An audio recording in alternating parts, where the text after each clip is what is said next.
life happen, and we had to make choices. Well, education should not be ignored, and everybody's on a budget these days. I think we're all aware of that. In Tulsa, we have Book Benevolence. We give away basically anything you can use to educate a child. We have quite a bit of Bob Jones curriculum, Abeka, Saxon, some Matthew C., In My Father's World sometimes, and we have a lot of manipulatives, flashcards, foreign language programs, a lot of CDs that can help with grammar. The possibilities are endless.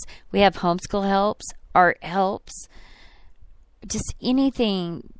If I can find a donation of an office that is changing things, I can pick up their old file cabinets. I can give that away. Learn to use Craigslist in that way. Reach out to your community.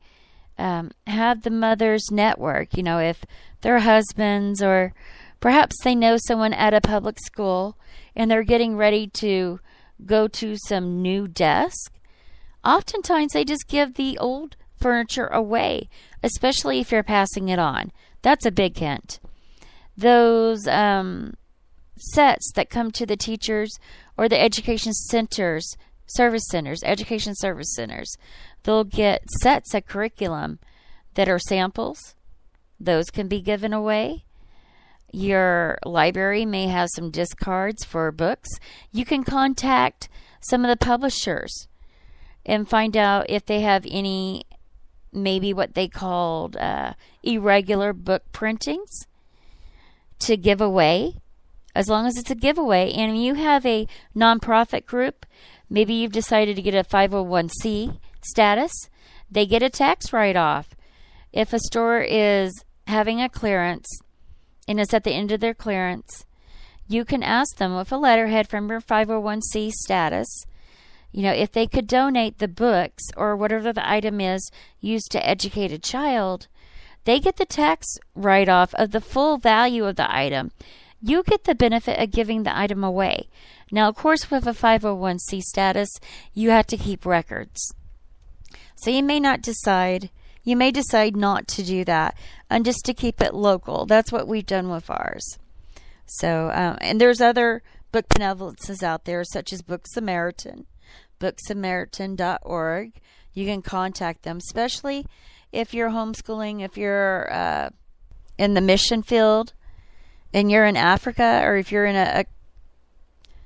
a difficult place to get homeschool materials.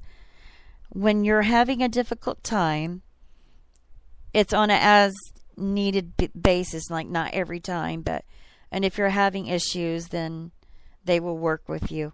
But I believe you have to write what you specifically want, grade level, the type of curriculum. If you don't know what type of curriculum, what type of learner do you have, send it in to them. They will mail it to you. They pay for postage, but there is a wait list for certain curriculums. So I really suggest that you go to their website, booksamaritan.org. It's based out of Oklahoma as well. I'm a big fan.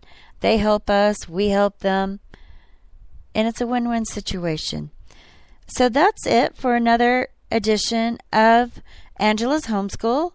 If you have any suggestions, comments, or questions, I will be doing some podcasts live with some other homeschool co-ops.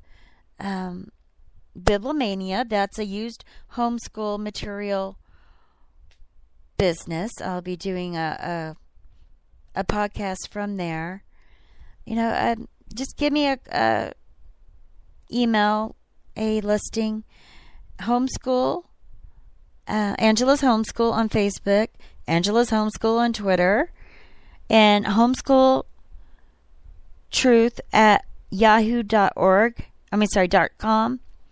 You can send an email there, or homeschoolpage at yahoo.com. I have someone helping me.